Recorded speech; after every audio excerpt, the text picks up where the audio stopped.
La tarasque tartarasque, c'est une tortue. Une tortue grosse, hérissée de bosses.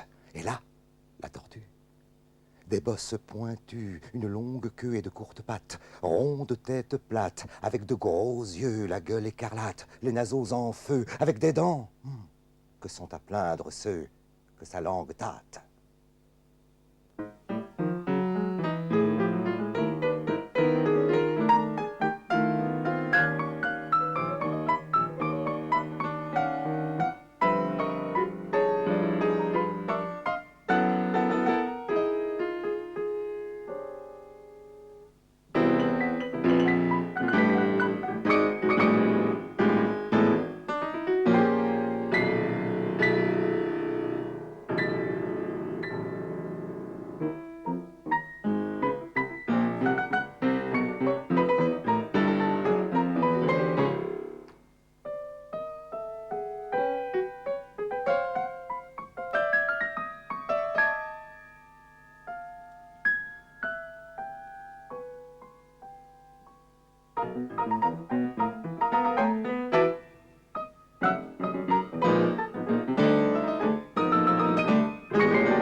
Elle vient de l'autre monde, un instant, mener sa ronde parmi nous. On dirait un gros caillou qui, soudain devenu fou, ne sait plus ce qu'il faut faire pour s'accrocher à la terre, qui bondit et roule et court, qui doit chercher quelque chose, veut parler, mais point ne l'ose, ou peut-être dit des choses auxquelles nous restons sourds.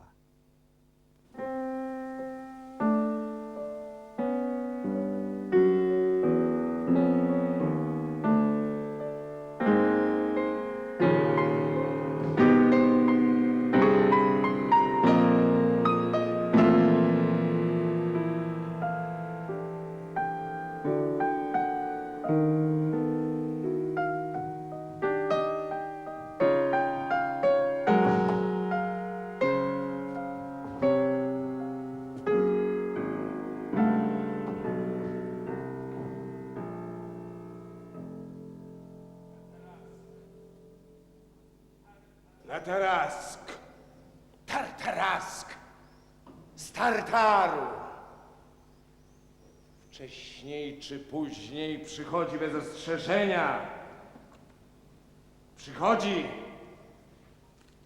a potem odchodzi.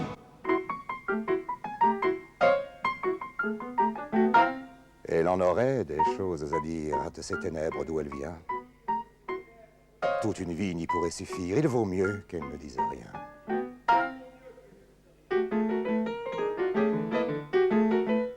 Mais son silence nous inquiète. Qu'a-t-elle vu au cœur du chaos? Un vertige fait tourner nos têtes. Un frisson nous glace le dos.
Sorti de la terre ou du fond des mers.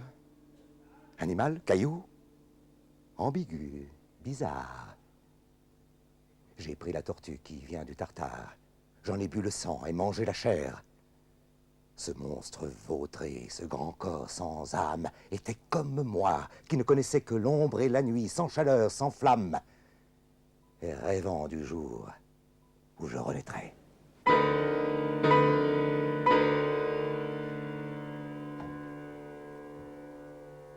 Vautré dans la fange, le monstre écoutait. Le monstre rêvait. Le monstre guettait.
Une peau frôlait la peau en cadence. Une vibration alors s'ébranlait, venait me frapper et rebondissait, retrouvait la peau qui l'emprisonnait et qui frémissait. D'elle à moi, l'écho se répercutait.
Du combat naîtra le frêle équilibre qui se soutiendra du jeu des deux poids. Seule vit ce qui vibre et qui se combat. Il n'y a de vie qu'en cette tension et la vibration d'où naît l'harmonie.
un bruit sourd naissait.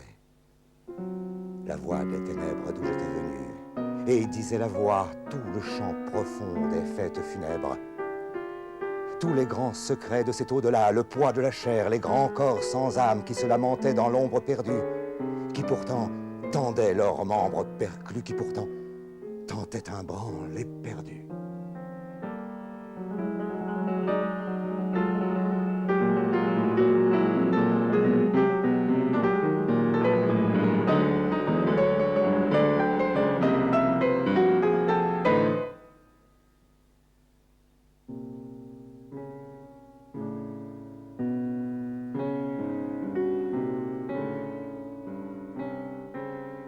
La tarasque tartarasque, du tartare tôt ou tard, elle vient sans crier gare, elle vient, et puis repart. Tartaru, wcześniej czy później, przychodzi bez ostrzeżenia. Przychodzi, a potem odchodzi.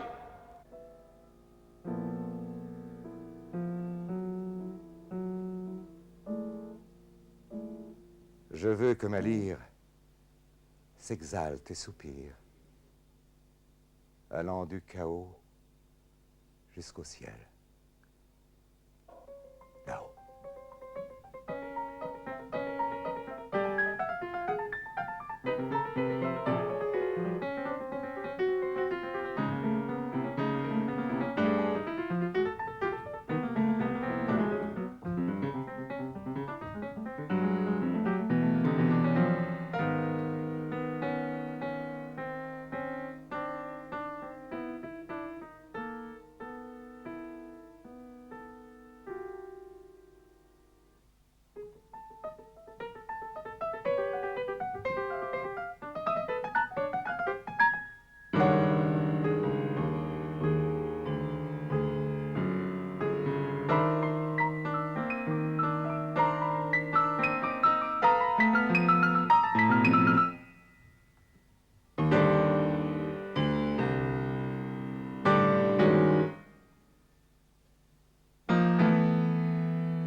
Król miał trzy córki. Trzy córki miał król. Le roi avait 3 filles. 3 filles avaient le roi. Ces 3 filles si belles, pourtant se consumaient. Les fêtes du palais, les fêtes les plus belles que le roi y donnait, les robes de dentelle, rien de trop beau pour elles que la cour leur offrait, que soit d'or la vaisselle, pour elles n'importait. Ces 3 filles si belles, lentement se mouraient. Le roi avait 3 filles. 3 filles avaient le roi. Król miał trzy córki miał król. La première était brune, avait de grands yeux noirs, qu'ils étaient beaux à voir, qu'ils étaient beaux à voir. Et des cheveux tout noirs, j'enviais son miroir. La première était brune, avec de grands yeux noirs.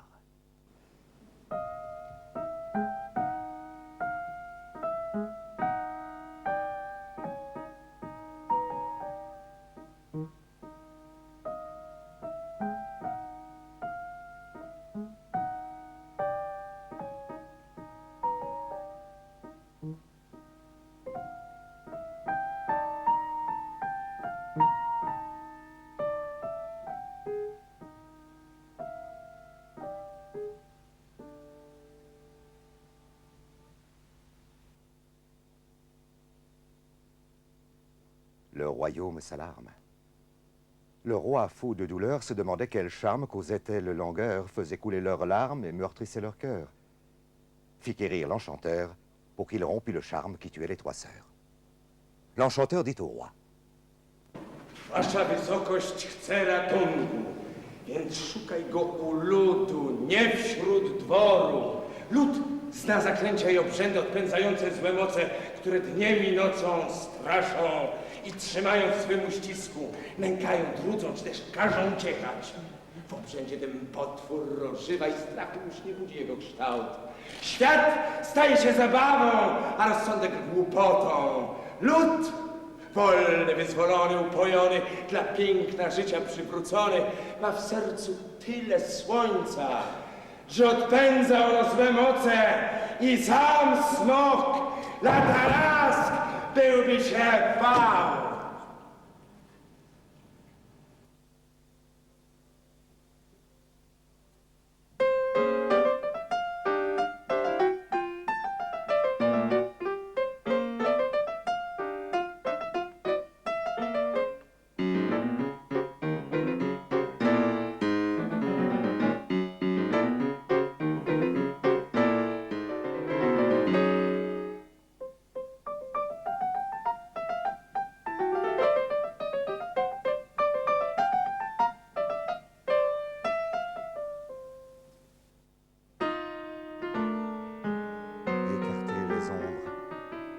La nuit et les sombres débris et décombres placés sous les pas des âmes sans nombre qui passent par là, gagnant l'au-delà par la gueule ouverte du cruel dragon, noire, jaune et verte, langue vermillon.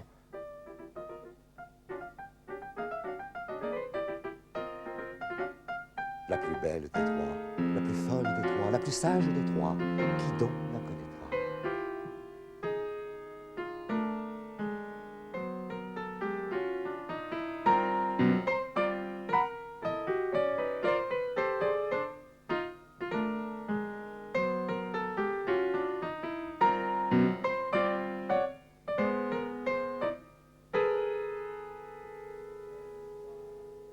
Quelle voix l'appelle? Viendra-t-elle à lui? Ira-t-il vers elle? Le monstre bondit. La fille s'enfuit, mais il la saisit. Elle lui échappe, mais il la rattrape, la croque, la happe. Et tout semble dit.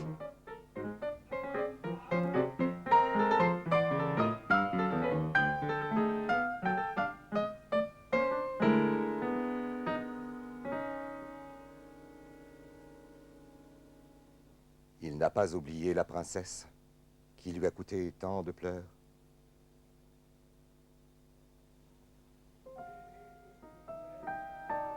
L'aînée de ces demoiselles que lui a ravi le dragon, qui des 3 était la plus belle, qui avait si bonne façon, dont il voulait faire une reine pour régner un jour après lui.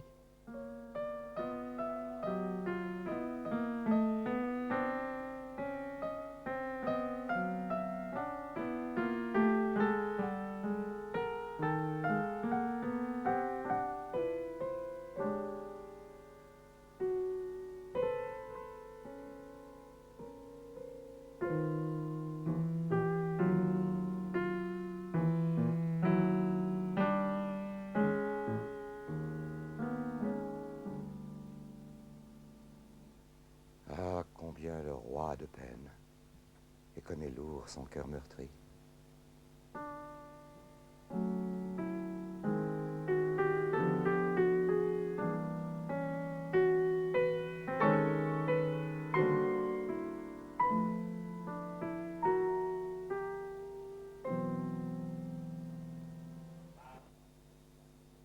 Par ravi, le roi a promis la main de l'autre demoiselle.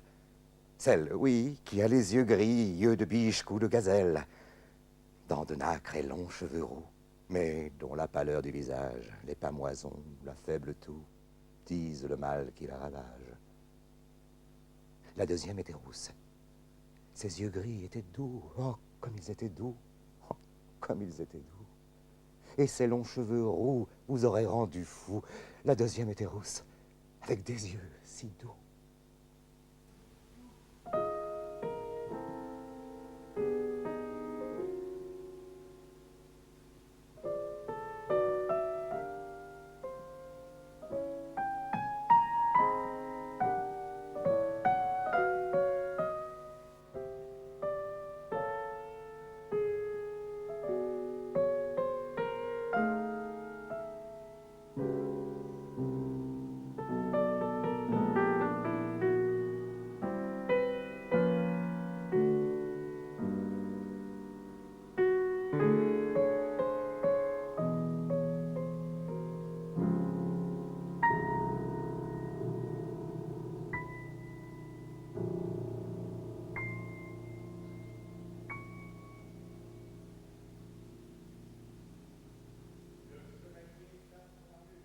Le chevalier ceint son armure. Il a l'épée à son côté. Devant le roi, il vient et jure obéissance et loyauté. On le connaît sans défaillance dans la paix et dans les combats. Il est aimé pour sa vaillance. Son cœur est pur et sûr son bras. C'est bien lui que le roi préfère entre tous ses preux chevaliers.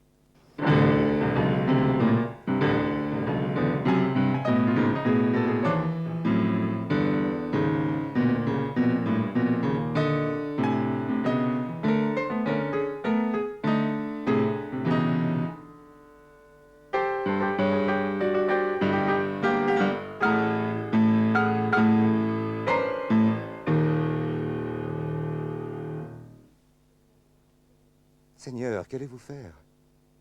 Je redoute un malheur. S'il s'agit de mes noces, pourquoi sacrifier à ce monstre féroce un si beau chevalier? Arrêtez les trompettes, vos armes déposées, pourquoi tuer la bête? Laissez-nous l'ignorer, car la seule vaillance que j'attends d'un époux, c'est sa seule innocence, l'amour pur entre nous. Les dragons, les tarasques, monseigneur, croyez-moi, il faut qu'on les démasque au cœur de nos émois.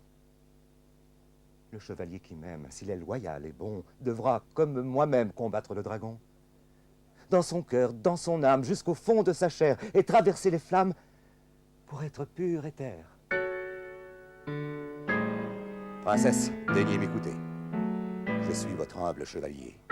Je veux bien me mortifier et, comme vous, me délivrer du monstre qui peut m'habiter et que je sens me tourmenter.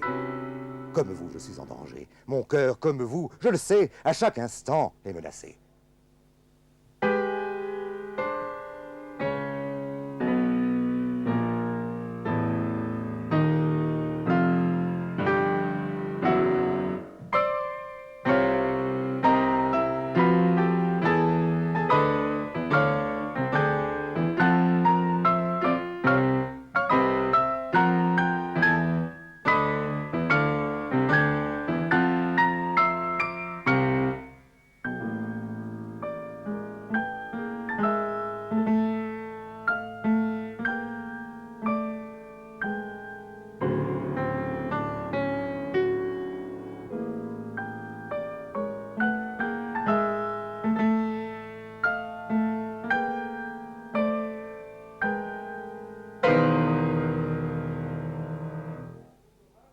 Vaincre le dragon prouvera que je ne faillis toujours pas à mon honneur et à mon roi.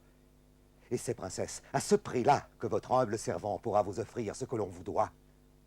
Alors seulement il sera tel, princesse, que le voudra votre cœur. Sinon, il mourra. Mężny! Mężny rycerz!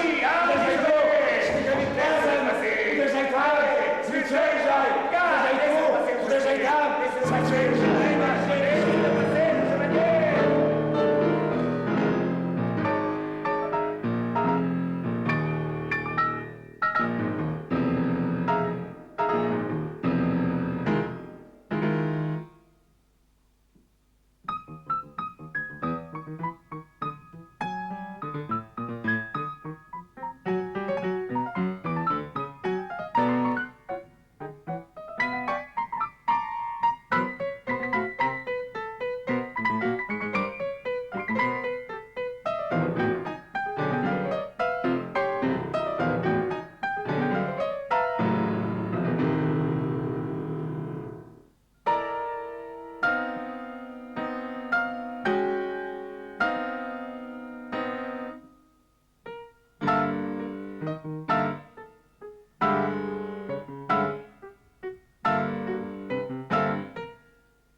Terrible Tartarasque est la sœur de la Tarasque du château de Tarascon, la cousine du dragon.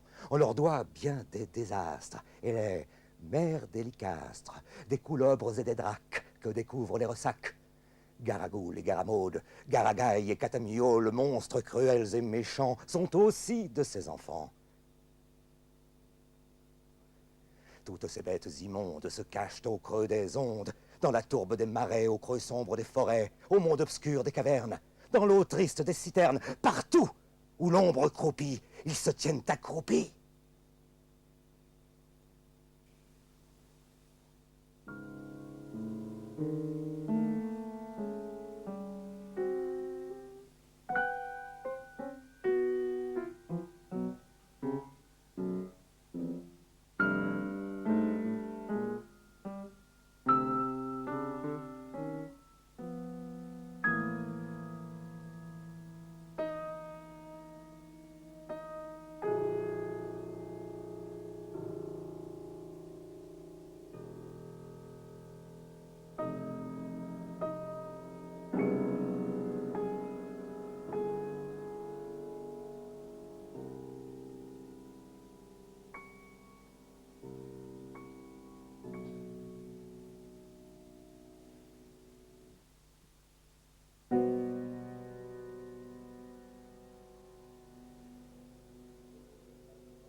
Sitôt le dragon mort, la princesse s'endort. Son âme se libère du corps lourd qui l'altère. Au creux de tes moelles s'émeut un frisson venu des étoiles. Tu perçois un son? Une voix t'appelle qui soudain t'émeut. La voix est si frêle qui hésite un peu.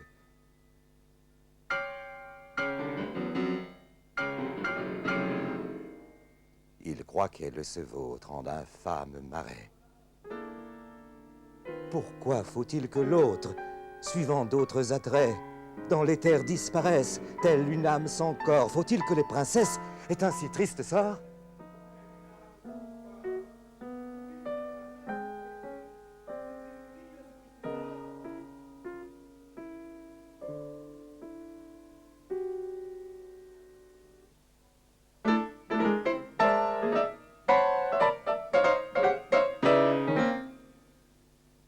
Le bon roi se désole. 2 filles, il a perdu.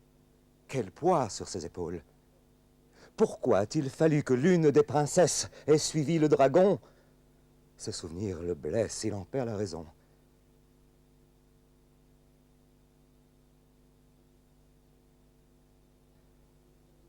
Le roi se désespère, et le sommeil le fuit. Il voudrait bien comprendre, mais il ne comprend pas. À qui voudra l'entendre? Il demande « Pourquoi ?»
Panie Boże,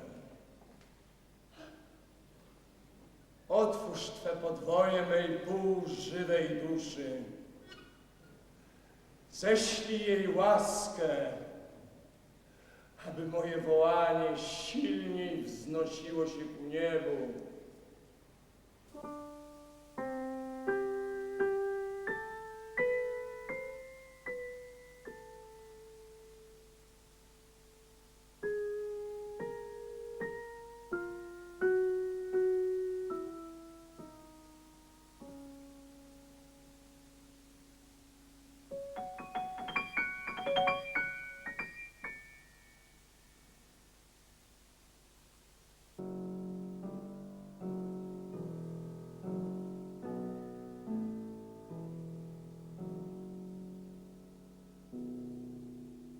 Que grande est la détresse, âpre le désarroi.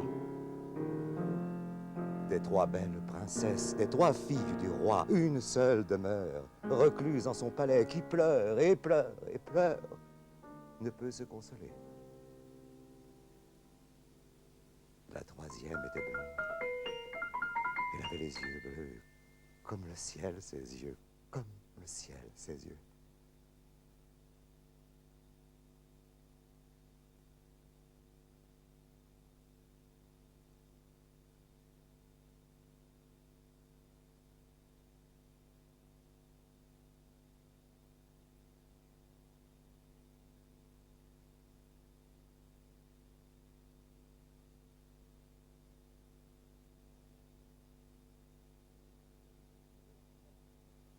Ses yeux étaient si bleus qu'en pâlissaient les cieux. La troisième était blonde.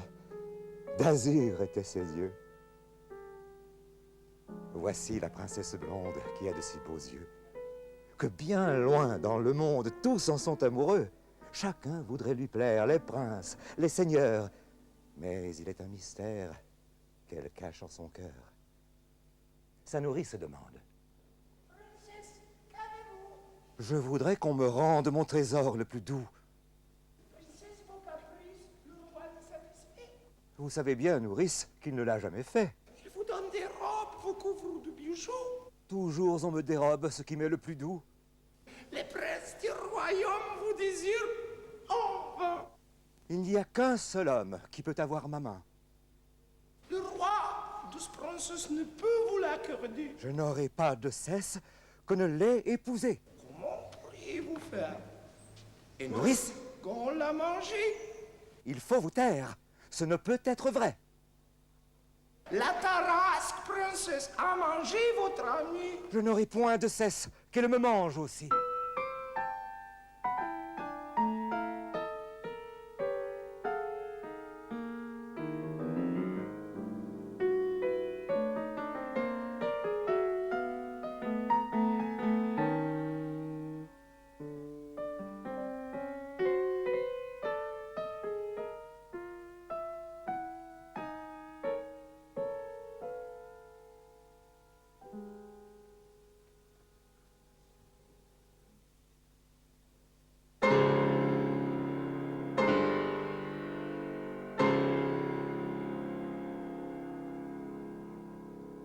Et la princesse rêve au destin de ses sœurs, dont la vie fut si brève, si tôt brisé le cœur.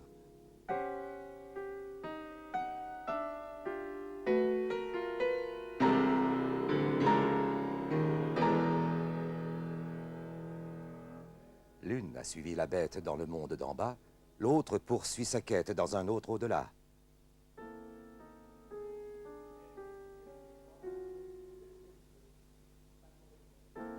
Elle se souvient des légendes qu'on lui contait auprès du feu.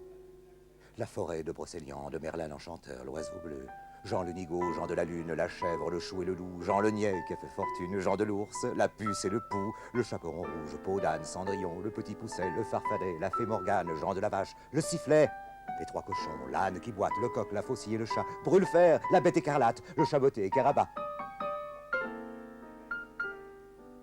Elle sent la bête à cette tête. Et soudain, voici qu'elle sait, pensant à la belle et la bête, le baiser qu'il faudra donner.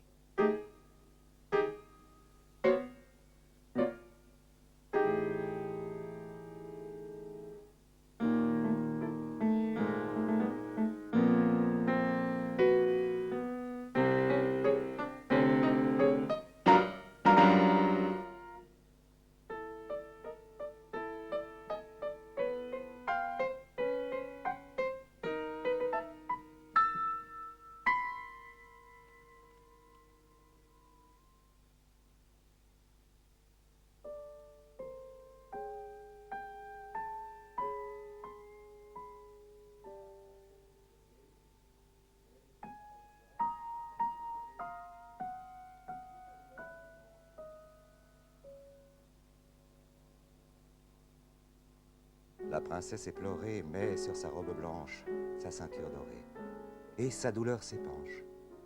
Sa main légère frôle le ruban qui la ceint, elle y voit un symbole, y devine un dessin.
lorsqu'elle a enchaîné la terrible tarasque, sitôt l'on voit tomber d'un coup l'horrible masque.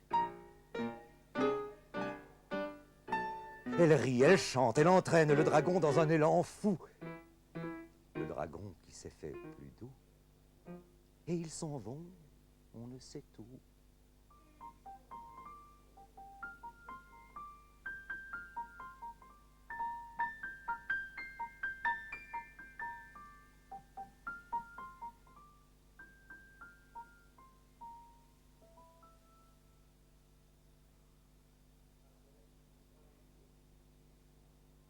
Princesse, me croirez-vous si vous dis mon histoire?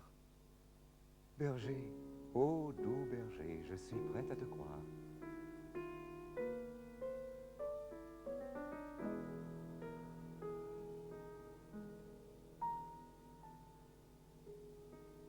Ô princesse, souvenez-vous, enfant, j'étais amoureux fou de vous. Nous mêlions nos doigts dans nos rondes, mes joues frôlaient vos boucles blondes. Et vous, vous m'aimiez aussi, disiez-vous?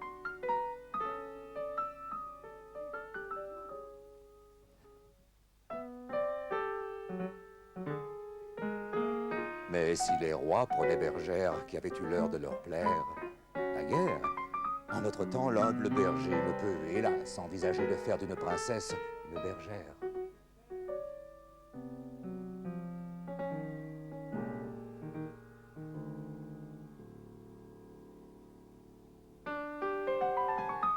J'ai voulu, pour vous mériter, comme les braves chevaliers, approcher le dragon hantant le royaume.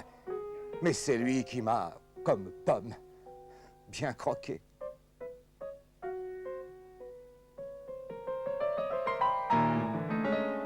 Dans les dédales de la chair, j'ai pu forger des forces neuves. Je reviens aux sources du fleuve. C'est de cette eau que naît la mer.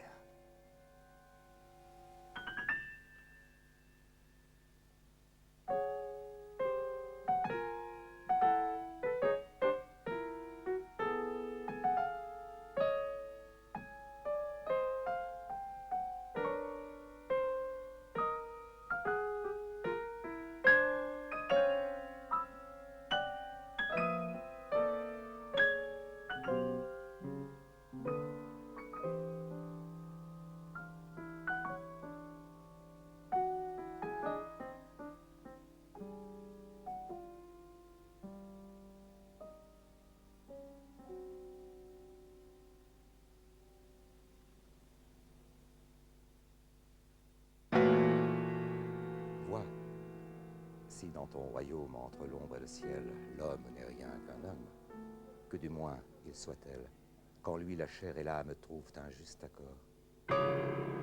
Qu'il soit au feu, la flamme et le bois qu'elle mord, qu'il rêve des étoiles, du ciel qui est là-haut, et garde dans ses moelles le frisson du chaos. Mais qu'il aime la terre, et qu'il y aime tout, que passant éphémère, il s'y tienne debout. Tendu, vibrant et libre, que chacun de ses bons trouve son équilibre entre les deux tensions. Pourquoi? Oui, pourquoi? Les deux à la fois. Pourquoi ce combat? Du combat naîtra le frêle équilibre qui se soutiendra du jeu des deux poids. Seul vit ce qui vibre et qui se combat. Il n'y a de vie qu'en cette tension et la vibration d'où naît l'harmonie.